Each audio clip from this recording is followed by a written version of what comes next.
Hey y'all, it's Tia, and welcome back to Tia Talks, bringing Black and brown people to the forefront to share their stories. So today we're here with Natalie. Yeah, thanks for having me, dude. Yeah, you're welcome. So I just want to share how we met.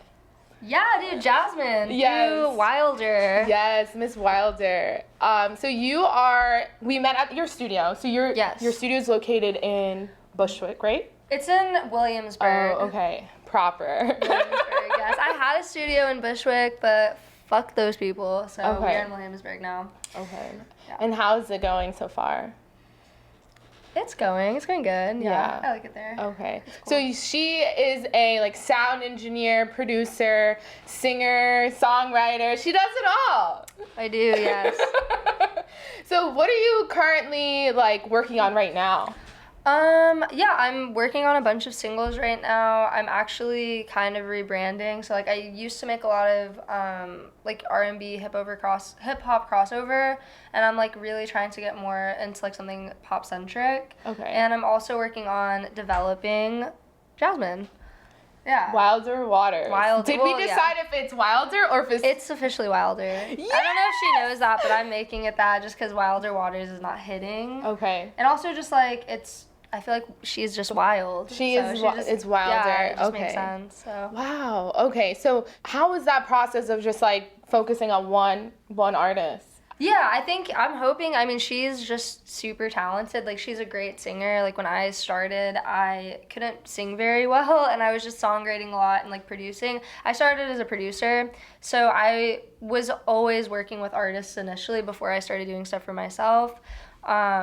But I think working as an artist and building connections with other producers and blogs and YouTube channels, I think it's gonna give her a better head start, honestly, on her own career. Right. So yeah, I'm excited for it. I think she's gonna do a lot of really cool stuff. I cannot wait. Yeah. So you just dropped something too. Yeah. Dreamworld. Yes, I dropped that today actually. Well, congratulations. Thank you. Yeah, I'm trying to be consistent. I dropped a song a month before then and then the month before then. So I've been trying to do a song a month. Wow. Yeah. So how much time are you putting into these songs? It depends on the song. Some songs, that song wrote itself in, probably 2 days. I think I recorded it. I initially did that song with a different producer who's fire, but I don't actually make house music. I make house music for other people, but it's not something that, I want to be known for. Mm-hmm. So I wasn't actually going to put out the song. And then I think Newera hit me up, or I hit him up. Something happened on Instagram, and he was like, we should work. And I was like, I actually have a song called Dreamworld that I did with another producer that I'm probably never going to put out because it's just, not on brand for me. Okay. So I sent him my initial vocal stems that I took, and then he reimagined, redid everything for it, and yeah, he just killed that shit. So it worked out really well. So what was that creative process making that song? Yeah, I just wasn't sleeping a lot. I don't know. Yeah, I have a lot of sleep problems. Insomnia. Really bad insomnia. I get sleep paralysis a lot, and yeah, that song was just about. I dream a lot about a demon, a little demon. If you have sleep paralysis, when you're waking up from it, you can literally see something sitting on you a lot. Mm-hmm. It's something that's really common with people that do get sleep paralysis. So for a while, I would constantly have it, and when you have it once, for some reason, you'll get it 10 other times throughout the month. It's just once it happens, it becomes chronic, at least for me. Okay. So for a while, I was just having this sleep paralysis nightmare of just a demon sitting on me, and I was like, that's a cool concept, and it's happened on and off for years, so I reference it a lot, a succubus. So the song is literally just about a succubus that's trying to lure you in to have sex with you and kill you in your sleep. Whoa, yeah. I would have never known that. I know, people think it's a pretty vapid song, but I'm not really. Wow, yeah. And I like that song. Thanks. Yeah, no, that's just what it's about, yeah. Oh my gosh, that's so interesting. Yeah, so I wasn't sleeping a lot, and it just came to me. I was like, yep. And it's from the point, it's the viewpoint of the song is from a succubus. Mm-hmm. So tell me what you want, tell me what you need. I could be your dream. I could be whatever you want. Just let's do it, and I'm gonna kill you. Right. I'm gonna steal your soul. Mm-hmm. And I'm gonna drag you to hell with me. And that's the second verse. I think people think it's more poetic. It's just, it's to the point. Okay. All right. So some of the recent stuff that you dropped, you have Playboy, you have Go, you have Guilty Pleasure, and you have Skins. Mm-hmm. So which one was like the most challenging one to create? I'm trying to think. That's a good question. Wow, that's really good, actually. They're all kind of different.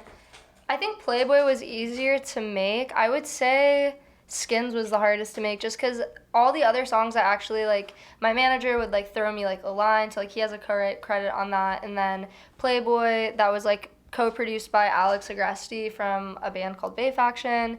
They're really dope. But Skins was hard because I wrote the whole song, I recorded the whole song, I pre-mixed everything. So I did everything myself on that, and then I sent it to Eddie Priest to go like fully mix and master it. Mm-hmm. But it was really difficult because I was like quarantined at my house alone for 6 weeks at that time, and I like made that song during that time, and I was like having a whole mental breakdown. So I think a lot of people were. Yeah. Yeah. A lot of people were, definitely. So I feel like a lot of the songs you talk about like love and like sex and drugs. Yes. Yes. So let's get into it. Okay, yeah, we could talk about that. So I when I listen to your music, I feel like I'm kind of like in a trance. Thank you. A little bit. Cool. Like, I like is that the vibe that you try to give too? Like, yeah, I would say so. I would definitely say that. I like things that are very hypnotic sounding. Okay. I'm really into, like demon shit. I don't know. I'm really into like biblical mythology. Okay. So yeah, I don't know. Yeah, I'm really into that. So I like it to reference it a lot. Okay. So what direction like do you see yourself like in your career? Like where do you want to go? Yeah, so I want to blow up and act like I don't know nobody. That's what I want to fucking do. Goals. Yeah, exactly. No, I don't know. I really want to go into a poppier, more top 40 direction. I think a lot of the stuff I've been doing has been really cool and like really dope and like all R&B. Mm-hmm. But like, I'm bored. I'm so bored. I think music right now is in such a boring place. And I want to make something that's really fucking different. Okay. Like, it almost might hurt to listen to. Like, it actually might physically hurt your ears. Like, seriously. No, like, wow. I have a song that is not released, and it's called Drugs in My Body, and it's just, like, a saw synth attacking your eardrums. Very glitchy. But you do plan on, like, releasing it? Oh, yeah. No, it's coming out. Oh, it's definitely coming out. It's aggressive. It's an aggressive sound. Okay. Yeah. So those singles that I mentioned before, are those singles a part of like a larger project? Like no. That was, so the way that I was trying to design these singles was to be like an outro to that sound. Like I'm trying to move away from it. Oh, you're leaving. Like your goodbye. It's a little outro. So yeah, like Skins was kind of like way more trap heavy in terms of like the beat, so we went from that to Guilty Pleasures, which was like kind of dark R&B ambient, and then going from that to something like Go, which is it's on the cusp of something that could be top 40, to Playboy, which is very pop 2000 nostalgic but also quite modern in the kick progression and the snares. Yeah, and I'm moving closer, something more towards that, I would say. Yeah, and I really want to just focus on making really good singles, and I really want a project. I think Spotify right now is not rewarding algorithmically on albums, and I think projects are really important because they tell a really full story of where somebody's at that point. So I definitely want to culminate like 10 to 20 good singles and then drop a project after that, like a real one. Okay. So with this next project, what vocal effect do you feel like you'll end up using a lot throughout the project? Tremolo, kind of like the way that, not Billie Eilish-y, but like I guess in a way from Bad Guy, I think they used it, or there's another song I think, but they use a lot of speed and depth in tremolo, so it kind of gives like this wavering effect and it almost sounds quite demonic. So I think that, and then definitely formant pitch shifting. So playing with like vocal octaves. I've done it before, so like Skins kind of sounds like a man is singing it. So a lot more of that. A lot more of like gender confusion, I would say. Ooh, in the music. Fun, sure. fun. So where are you originally from? I was born in the suburbs of Chicago, but I was raised in Houston, Texas. Okay. And then why did you make your trip to New York? Like, I went to school in Chicago for college, and I can't drive. at all. Like, I shouldn't ever have, I don't have a license currently, and I should not ever have a license. I'm terrible. Like, I drive drunk sober. It's a terrible thing. I'm not good at driving. So the only two places I could think that would work in this country is like Chicago or New York. My sister was already living in New York. My best friend was living in New York. I was like, fuck it. I've always wanted to live in New York. It was a dream of mine. So I was like, I'll just go here first. Right. But I definitely want to go live in a few other places. Where do you want to live? I really want to go to London. Like, terribly. Like, I think that UK specifically is on a totally new wave of music that, like, hasn't been fully tapped into. So do you work with a lot of people from the UK? I've worked with a few people from the UK, and I'm really trying to, like, broaden that. Okay. I think that their production is, like, miles ahead of what we're doing now here. And how so? I think, well, even UK garage specifically, I've been really, like, into that, but, like, Abisha is a girl that's, I don't even know if I'm saying her name right. Abisha from the UK, she's, like, really, like, not on yet. Well, she is kind of on. She's just amazing. I don't know, like, UK garage is something really cool. I like their flows. They have, like, a lot of joke flows. Like, it's just, like, funny shit. Like, Artie has, like, a lot of really funny bars, and I think sometimes we take our music too seriously here. So when I listen to, like, some of the UK rap and stuff, I feel like it's just, like, so hard to, like, understand. Oh, for sure, you need to, like, decipher what they're saying. You gotta repeat the track. Yeah. So I wonder if, like, they feel the same way about listening to our music. Dude, if you listen to Baltimore rap, like, that shit's crazy. And then also, like, even think about Future, like, mumble rap. People here don't even know what, like, they're saying. That's so true. Like, yeah. Like, if you play that to, like, a 40-year-old, they're like, what is he saying? Or, like, Young Thug is a great example. Or Smiley, who just got signed to OVO. Like, what are you saying? So what is one thing that you feel like you would change about the music industry in America? I would sign more women to publishing deals, because I believe the RIAA, it was either 2019 or 2020, released this statistic that 99% of publishing deals have been given to men. So that means 1% of all signed producers and songwriters are women. There's just 1%. It's literally 1% of women. It is the largest gender gap of any industry. And why do you feel that? Like, why do you feel like there's a huge gender gap? Because we only want to sign white men. Yeah. Okay. Yeah. I mean, it's like for most, that's like most, right, you know, verticals. Yeah, it's just kind of. Have you ever considered of, like, starting, like, your own, like, label? I actually am starting my own label. You are? Yes, the tea. Okay. Yeah. So can you give us a little bit? I don't want to give the name. Well, I actually, like, the logo is being made right now as we speak. I'll have it Tuesday. But it's just, like, Jasmine will be our first artist. I don't want to sign myself, so that's the thing. Like, I think it's really tacky. Like, I don't want the label to be, like, focused on me, because I think that's kind of, it's just egocentric, and I don't, it's not for me, it's for other people. I want to put other people on and do other types of music that I can't make. Like, I think Jasmine is a great example of somebody who's can make, like, funk music, or can make, like, you know, funk pop or house, and, like, can do really well in these things that probably wouldn't fit well with me, and that I'm really interested in, I think make unique sounds, and, like, building with, you know, a broader range of producers.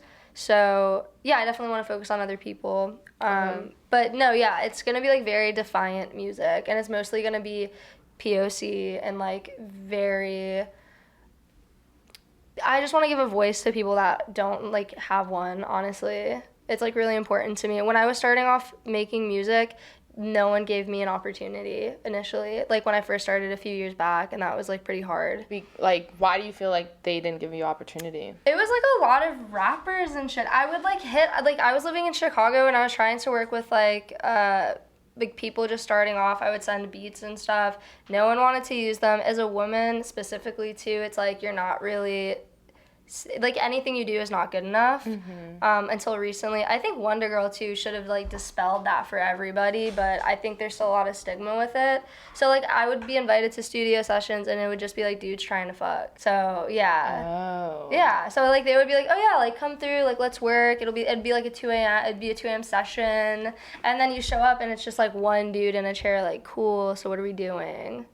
Ugh, that's the worst. Yeah, it is the worst. So then it's after that point, it's like, fuck, I don't want to work with none of y'all. Right. Yeah. So I actually did refer you to someone recently. Ooh. This female artist. Her name is Julie Alexander Walsh. I told her about you because like she had expressed the same like feelings about how like she would try to work with like certain male producers and they were just giving They're like mad creepy. like, not all weird of them vibes. though. Like dead ass. Like I mean most of the people I work with are men, just given like the circumstances of like the industry and like even I don't even like saying industry because I don't feel like I'm in it. It's just like even independently. But most of them are cool. But you have like really weird guys. Like, not the people that I work with, but, Right. like, other people, yeah, they can be mad weird. I'm, like, trying to see if I follow this girl. No, she doesn't. Yo, she should follow me. We should work. Yes. I actually met her at a strip club. Oh, that's She's a cool. stripper, and she was performing. What club? It was like a private penthouse strip club joint. Damn, you have, like, access like that? You're VIP at the clubs? Jesus, get me in. I'll share my connect with you. Fuck yeah, dude, I'm down. Okay, so as like a producer and sound engineer, have you ever been in a situation where you were like disrespected when you were working with an artist? No, I feel like I've had pretty good experiences so far. I mean, I've had like a few shitty ones, mostly like the guys that you'd come, like that, like you'd go to, and it's producers mostly, it's not really ever artists. I had one person I worked with that was just a little difficult, that's all. I've had people that have come by that are just difficult, but like you have to kind of work with them. But I wouldn't say it's a bad thing, it's just something that comes with like, you know. Okay. I don't know, it just comes So with what territory. can people expect when they walk into your studio? Like, how are you able to like lead them into? You can expect chaotic energy when you walk in. I remember. I'm like thinking of like when I walked into the studio, you were just like.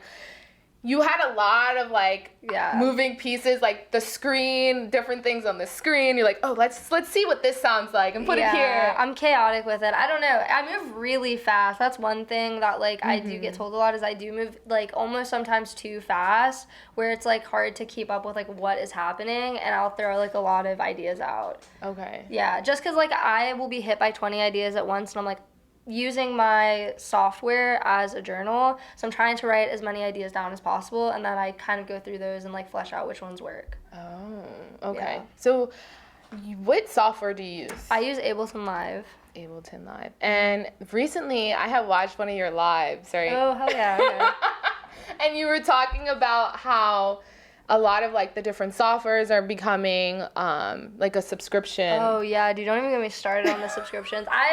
It's like a whole tunnel. And I think the general public isn't as concerned about it because it's not affecting them in the full effect yet, but it will be affecting you. Right. Like, and it's super predatory. And it should be illegal. right now, are you subscribing to any of I these? have to. That's the thing. They don't give you an option now. So, like, a great example is, like, the thing that set me off was saying, like, Ontario's Auto-Tune is now giving you a subscription option. But I know 3 years down the line, if you bought Ontario's Auto-Tune, you're either going to have to move to a subscription or your subscription is going to become obsolete based off of your OS. Like, after, like, say, I don't know, like imagine High Sierra stopped working or something, and now this specific license of that software no longer works, and we've all moved to, like, M1 chips with, like, a new OS or OS X, it's going to be obsolete and you're going to have to subscribe. Like, there's not going to be an upgrade option. That's what happened with Pro Tools. Like, I bought Pro Tools when I was in college. I got a college edition for it. This was, like, years ago. I bought an upgrade for it, and then I recently tried using my license, and it was totally expired. I couldn't upgrade it. I have literally the iLock with the license. It's, like, a $500 or $600 software, and then the only way I could run it is if I now get a subscription or I rebuy the whole thing. So what do you think creatives and other people using these types of software should do? Revolt, bro. Like, they're literally robbing people. They're literally robbing the public. Because think about it. The software's only worth $500 or $600. They're giving you an option to, subscribe to it, right? Like Adobe Creative Cloud or something. And it's going to cost you maybe $20 a month. For the first year, you're like, yeah, no problem. That's fine. You do the math. I think it's like $240 for the whole year if it's like $20 a month or whatever. So $20 a month, $240 a year, and then in the next 10 years, that's $2,500 that you're spending. And it's just going to increase. And that's only one software you might use. Maybe you're using Adobe, and then on the side, you want to try music production. So then you want to get Auto-Tune or Pro Tools, and that's going to be another $15 a month. And then you have Netflix, right? I got my Netflix, and then I got my Spotify, because, like, I can't live without Spotify. Right. And then all these things it all adds up. Yeah. Lots of money gone. Exactly. And they're not letting you own anything, and it's going to stretch way beyond technology. Like, right now, you can literally rent furniture for your house on a subscription monthly basis. And, like, same with clothing. And if you don't think Fashion Nova is going to do this in 5 years, like, you're tripping. So have you ever thought about creating your own software? Oh, dude, I can't code. No, definitely not. But I'm hoping Ableton will stay in its route. I mean, it's a really expensive software. I think it's one of the most expensive DAWs you can buy. And, like, their upgrades cost money. It's not like Fruity Loops. I think Fruity Loops gives you free upgrades every single edition, or like free lifetime upgrades. Ableton doesn't. It's a $200 upgrade, so, like, they're making their money, so hopefully they don't go subscription based. Yeah, we don't want no more subscriptions, okay? I want to save my money. Well, it's also just super predatory, because I feel like a lot of, small businesses are the ones using these tools, and even large businesses too, and they're just really trying to capitalize on the public. And, like, your software is not worth that, because it's only worth $500 or $600. So why are you charging people $25 a month? Because in 10 years, you're tripling your profit. Yeah. Because realistically, if I had a license, I would only buy it once. It's all about the money. It's all about the money, man. So what advice can you give to up-and-coming creatives and artists? Actually, the one thing that really, gave me a lot of inspiration, which is kind of corny, is I watched a Virgil Abloh lecture, I think. It was called, like, Life in Quotations.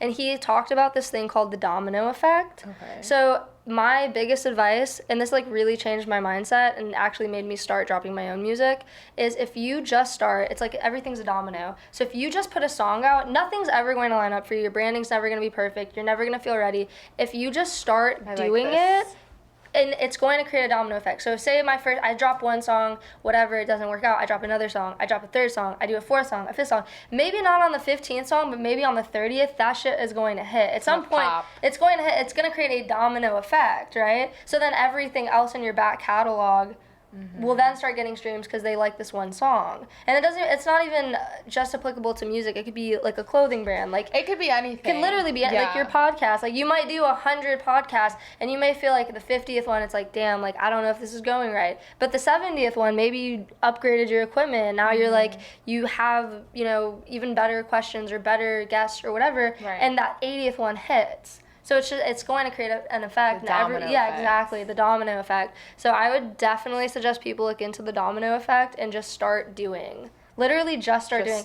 I hate going places and somebody's like, oh yeah, that has no music out or some shit. And you'll be like, so what's up? They're like, yeah, like I'm working on, like, I'm an artist, like I'm working on, like, an album or something. And you're just like, dope, how long have you been working on it for? They're like, oh, like a few years. And you're just like, okay, are you ever dropping anything? Are you ever going to do it? Because you're not doing it until you start, like, executing. Right. Yeah. That's a good piece of advice. I actually also align with that too.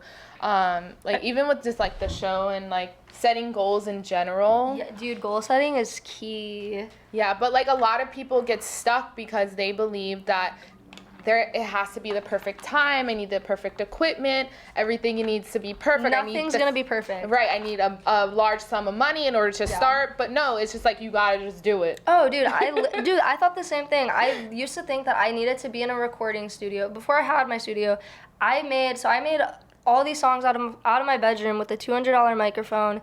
It was a Rode NT1, I believe, and then I had a Focusrite 2i2 or 2i4. You can go buy this right now in a 2011 Mac Mini, and I made almost my entire catalog in my bedroom with almost no soundproofing and bare equipment, and I got millions of streams out of my bedroom. And that's when it changed my whole mindset on, like, what you need. It's not about what you have, it's about, like, what you can do with what you have.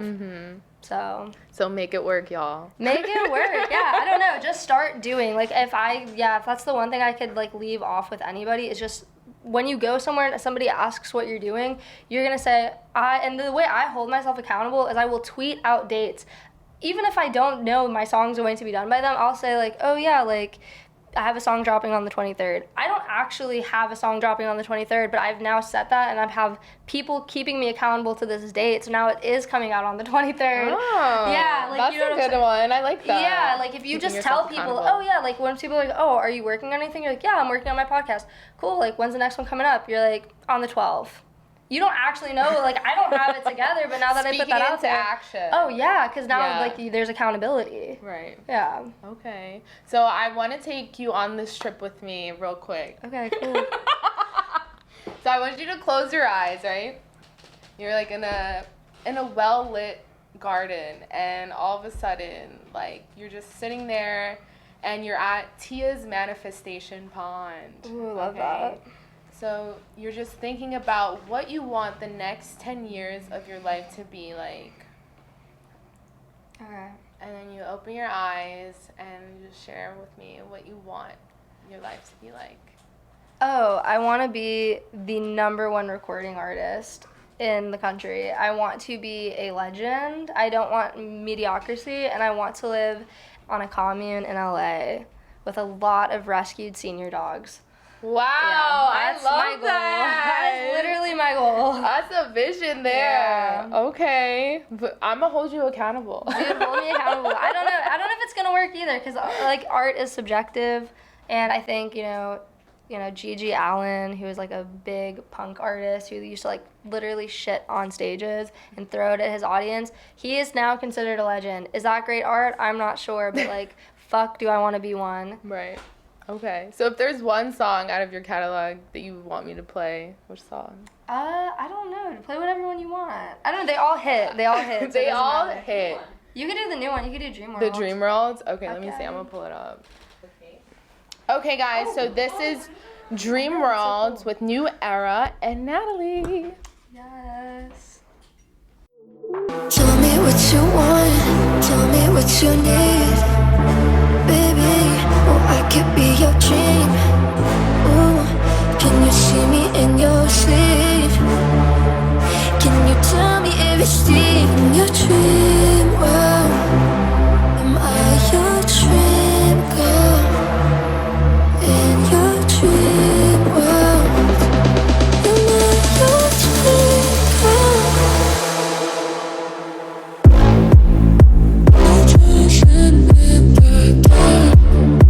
As the doors won't open our hearts, if you go with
Oh, I did. You want to know something really funny before we go? Just Yes. Going back to the creepy guys. I was doing studio sessions with some guy, or there's guys hitting me up like wanting to work with me, and they would follow me on Snapchat and then proceed to send me dick pics. So I started compiling a folder of dick pics of SoundCloud rappers, and I was gonna like. You're gonna release it? I was gonna make like a Twitter page called like expose, like, but there's already like an expose a SoundCloud rapper, but I was gonna be like SoundCloud dick like pics, and then just like start sharing all of these dick pics. I was like one dick pic away from it, and I like unlisted myself on like, or made myself private on Snapchat. Oh, okay. So like I didn't get any more, but like I was one dick pic away. Oh my gosh. Yeah. Really serious. I think you should. Of like big, like not big, but like people signed to like major fucking labels and like Stop people it. that you know, yeah, like sending fucking dick pics. It was mad That's weird. mad disrespectful. It's mad disrespectful. Stop doing that. Yeah. We could leave on that note. I mean, Yes, we shit. can. Well, thank you, Natalie. Definitely, dude. For coming out. And Yeah, thanks for having me. I cannot wait to just see where, you know, life takes you, because I'm going to be watching you. Yeah, dude. I mean, hopefully I can DJ one of those events, man. Yeah, that'll be dope. Fuck it up. Yes. And we just, everyone be on the lookout. Go follow her. Plug in your Instagram. Yeah, at shamefulnatalie on everything. At shamefulnatalie Twitter. At shamefulnatalie Instagram. If you want to find me on Spotify, please follow me at shamefulnatalie. You could probably just put that in and it'll pop right up. Yes. All right, guys. Thanks for listening. And Cool. Tia is out. Bye. Later.